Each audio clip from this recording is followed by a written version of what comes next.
Biggest Loser. I'm Sheena Bowden. I'm 24 years old. I reside in Philadelphia, Pennsylvania. I've basically lived here all my life, except for the part of 16 to 20. I lived in Dudley, North Carolina. I put that in on my application. This is my cousin, Kendra Bowden, and she has applied. This will be my partner. Pray to God that we're accepted to The Biggest Loser. She's already put her in her application and her YouTube link. And I am, I believe, over 400 pounds. I don't like to tell people that. I've been plus size all my life. I think I hit the 400 pound mark when I was 18. I could have been 18, but I've always been in the 300 area, like all my teenage years. So it was pretty hard for me growing up. It was pretty hard with my fellow peers. I've always been different. I've always been set aside from the group. Because of my weight, I was pushed away by others, and I kind of pushed myself away because of my weight and because I felt different and I didn't fit in, basically. Something that I don't like to tell people, I don't like to go to amusement parks really anymore, because like when I was a teenager, I think I was around 14, my friends and I, we went to Six Flags. When we went to Six Flags, we wanted to get on this new ride. I think it was like Batman or Robin that came out. We were so excited. I got in the ride. Everybody started clicking down their bars. Got to me, I couldn't even come close to closing it. And I was so ashamed, so embarrassed, because people were looking at me like, oh my gosh, this huge girl, this huge teenager cannot fit in this ride. So I got out and I was ashamed. I cried. Like, my friends that were with me, they, you know, tried to let me know that it was okay, but it really wasn't in my mind. It was something that hurt me to the core. Since then, I just really haven't been to an amusement park. That was something that kind of hurt me deep and set in a reality check for me. And sometimes, you know, people with those type of reality checks, sometimes people take that and go and lose weight and have that motivating them. What it did, it sent me in a spiral and made me eat more, gorge more off of food. I just thought that there was no help, no hope for me, so why should I try? Since then, I've been, you know, thinking a whole lot. My mother and my father have passed since then. My father passed in 2004 when I was 17.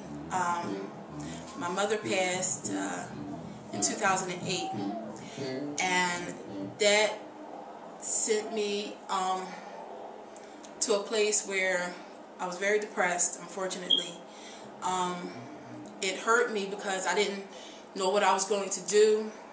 I didn't know why this was happening to me. I do know that the reasons for them passing was because of illnesses that were caused by their obesity. They were also obese. My father, he had diabetes. His kidneys failed at an early age. He had high blood pressure, heart failure. He had a numerous amount of things that was wrong. My mother, she had diabetes, and she had her kidneys too fail as well. And as a result of that, before they passed away, they had traumatic things happen to them. They had their limbs amputated. My father just had his leg amputated. My mother had her hand and her leg amputated. And I'm thinking in my mind now that I don't want that to be where I end up. I don't want this to be the reason I go. So that's something that is motivating me to do this Biggest Loser film, to do this Biggest Loser challenge. And I have some things over here that I wanted to show you. I wanted to show you some things that are my favorites and what I eat on a regular basis. It's really not the healthiest, but it's what I eat. To start out, I love Italian food. Pizza is my favorite. My absolute favorite is right here, pepperoni pizza. As you can see, I already started eating some, unfortunately. Couldn't wait for the video, but this is my favorite food, and to have it with ranch dressing, dip it in there, that's like the best way to eat it. There's no other way to eat pizza, pepperoni and sausage pizza. And I love my hot cheese curls. I must have my hot cheese curls. These are so good. My tasty cakes, I love these. The coffee cakes are the best. I love to drink coffee. It's the best with coffee cakes and coffee, of course. And cereal addiction that I have. It's with any cereal. I love fruity floats. Actually, I don't like to tell people this, but if I eat dinner, when I eat dinner, I'll eat it. I might be hungry afterwards. So what I'll do is I'll eat I try to do a bowl, but sometimes I eat 2 of cereal. 2 bowls of cereal is the normal. I love bread and I love crackers. Cheez-Its are my favorite. Any brand will do. Just as long as you give me some Cheez-Its, I will eat Cheez-Its all day. That's my downfall. That is my downfall. Cheez-Its are always my downfall. Bread is my downfall because it's like it goes with everything. Like you gotta have bread, like cornbread, Italian bread, dip it in some spaghetti. It's the best. You gotta have it. I love drinks. I love juices. I will drink juice. I will drink soda. You gotta have it with your dinner, your lunch. Sometimes I even drink juices for breakfast. So that's what I do. Pictures that I would like to show you. I would like to show you. This is me as a little child. I was just so adorable, wasn't I? I was a chubby wubby. Yes, I was. And that was me as a little girl. You would think I would be a chubby wubby, you know, as a child, and I would grow out of it. I would love for that to have happened. I would have loved that. But no, that didn't happen. It continued into my childhood. Here I go. In my 8th grade picture, that's me. As you can see, I'm on the end.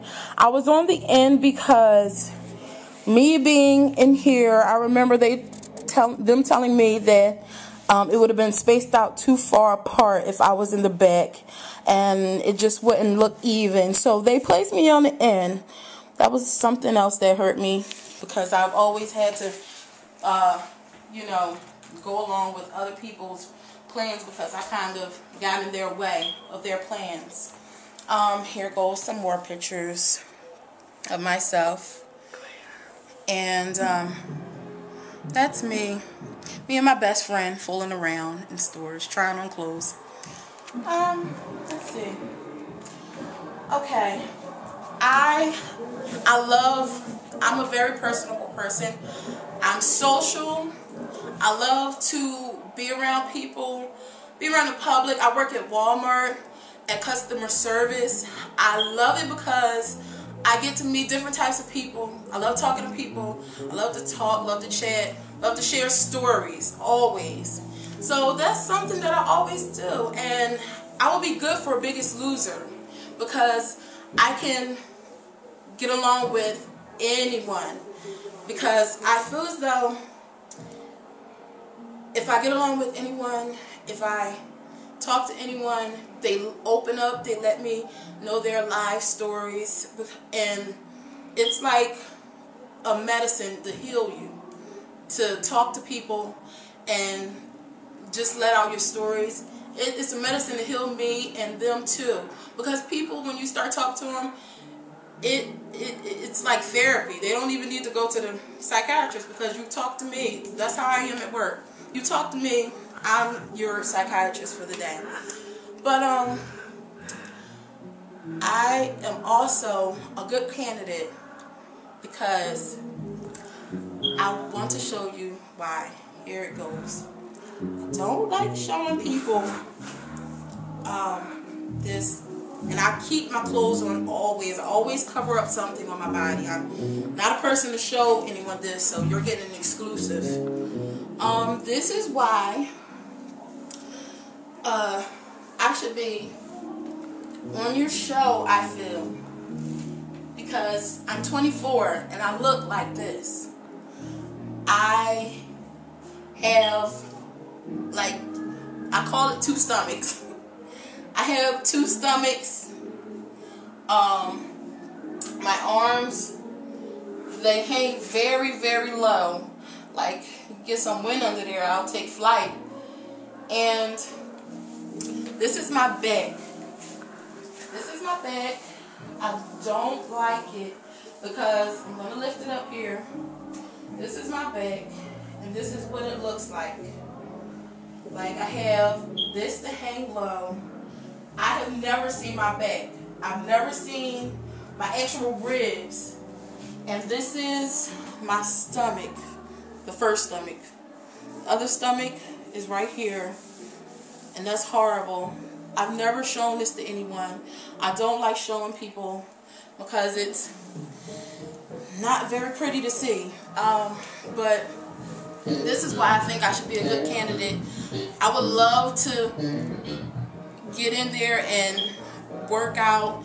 I've joined gyms. And I worked out.